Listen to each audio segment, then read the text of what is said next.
This is your primetime forecast for East Alabama and West Georgia from Dr. Don's Weather. Dr. Don's Weather is made possible by the Randolph County Commission, East Alabama Waste, Southern Auction Solutions, Genesis Weight Clinic, Jimmy Stevens Construction, Anchor Roofing, the Town of Wadley, Auction 431 South, the Salem Auction House and Bama Diesel Repair. From the Alpha Weather Center, powered by Boondocks Barbecue and Creamery, Southern Union State Community College and the venue at 5 Points Farms, here's Dr. Don.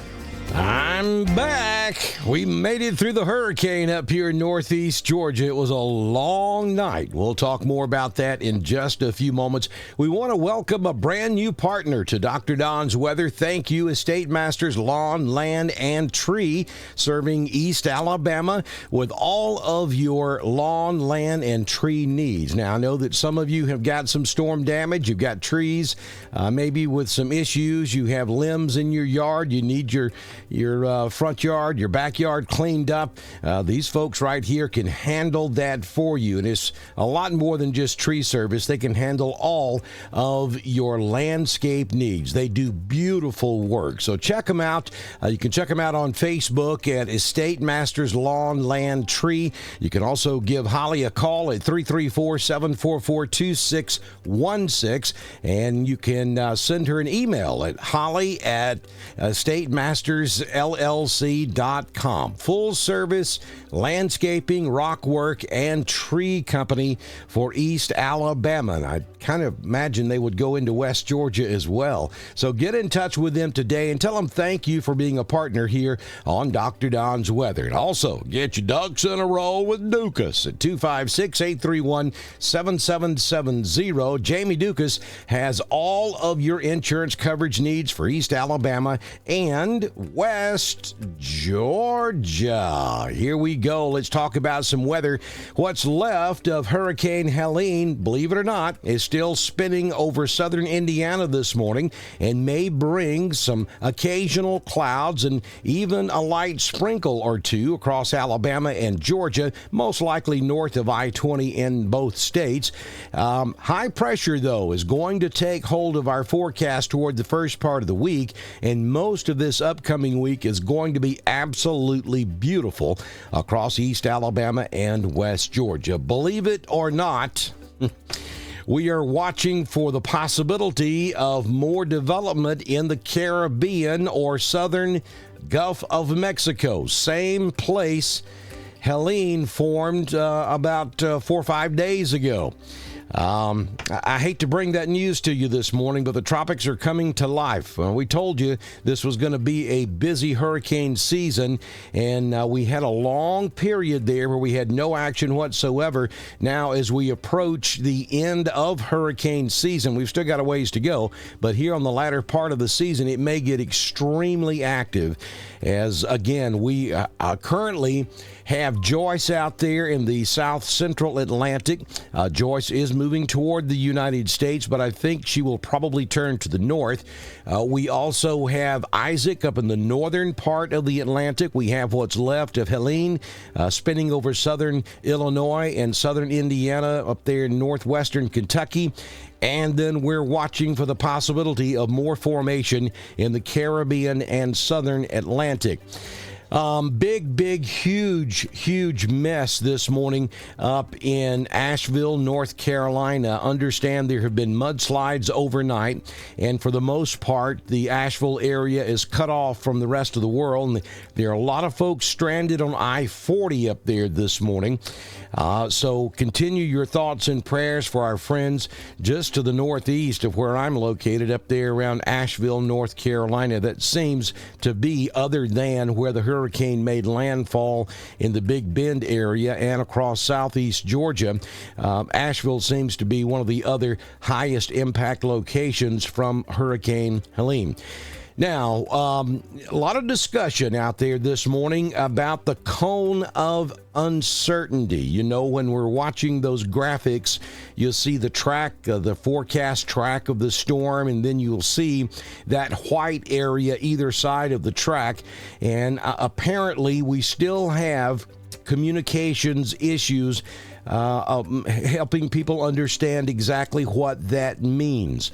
A lot of folks glance at that. They don't really read the verbiage that comes along with it. They don't really pay attention to what the forecasters are saying. They just glance at that graphic and they think, oh, okay, so I'm outside that white area there. I don't have anything to worry about.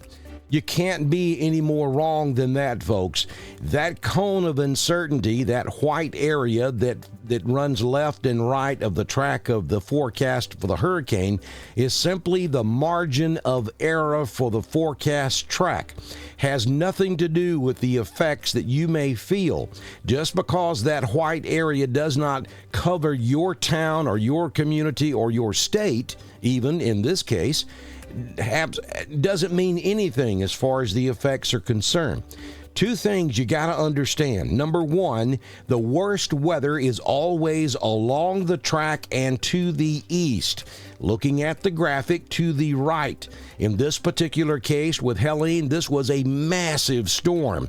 We're talking effects were felt up to 400 miles away from the center of circulation to the right and to the northeast.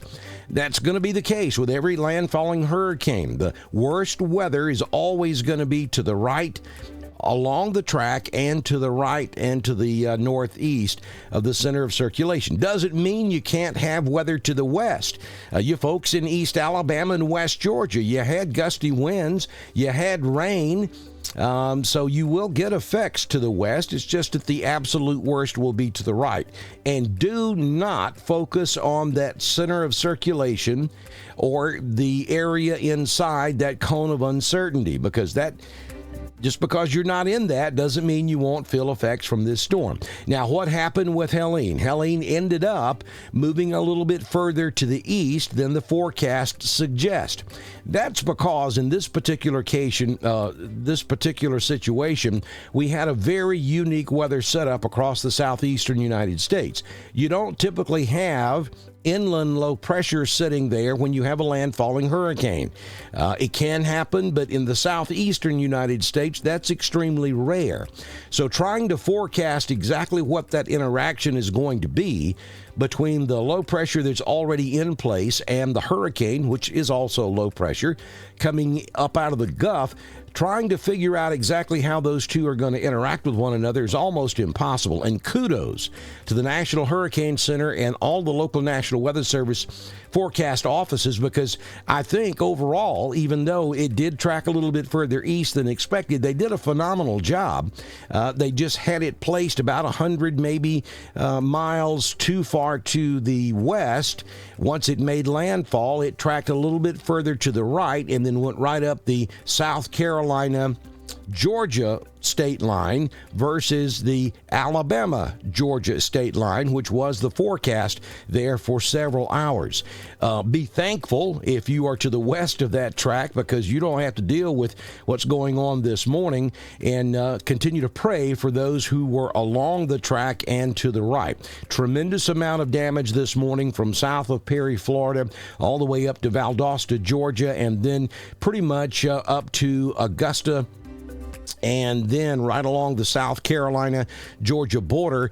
We were just west of the eye of that hurricane here in northeast Georgia, particularly White County.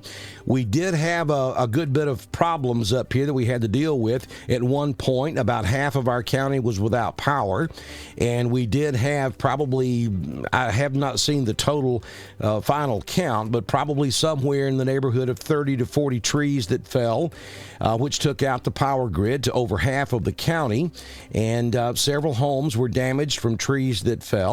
But overall, we did pretty good. Now, you go just west of here, and I'm talking about over in Habersham County and up into Stevens, Rabun County in extreme northeast Georgia. Their effects were even worse than what we saw here in White County. We even had a tornado at one point, and I've lost track of time here, but I think that was Thursday afternoon across, it actually started in our county and then quickly moved over into Habersham County.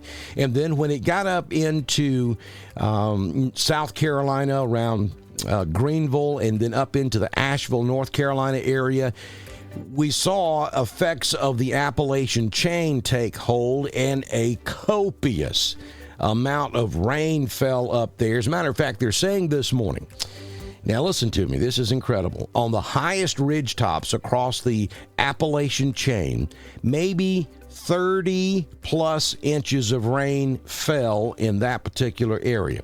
Here's what you have to understand. If that ends up being the case, and we had 30 inches of rain up there on the ridgetop, all that water comes off the top of the mountain and goes down into the valley. Well, where is Asheville, North Carolina sitting? There you go. That's what's happened up there, and it's going to take a long time for Asheville to recover from this. They are still in rescue and recovery mode, and will be most likely throughout the weekend. Last time I saw it, I think it was around 39 deaths have occurred from this hurricane in the United States, so that's tragic in itself. You got to pay attention, listen to what the weather forecasters are telling you, and be prepared to evacuate anytime stuff like this happens. Thank you for all the folks who've been checking on me and producer Tracy over the last 24 to 48 hours.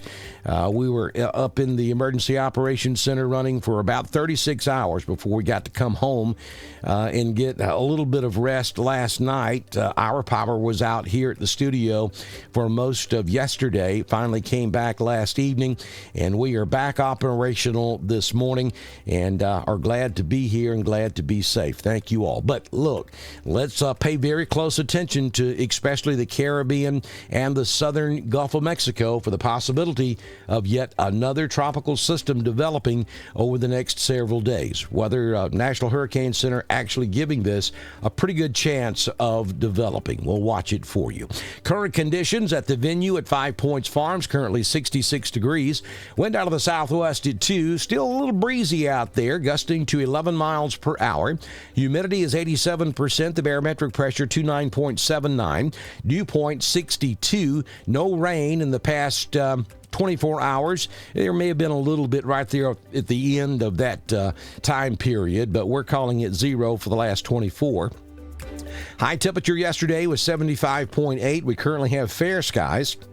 Some of you may have cloudy conditions. We do here in northeast Georgia. Sunrise this morning was at 6:35, and the sun will set this evening at 6:31 p.m. So it's going to be a partly cloudy, maybe hazy overcast. We've got some stratus clouds up there that are still swirling around what's left of Helene up in southern Indiana and Illinois.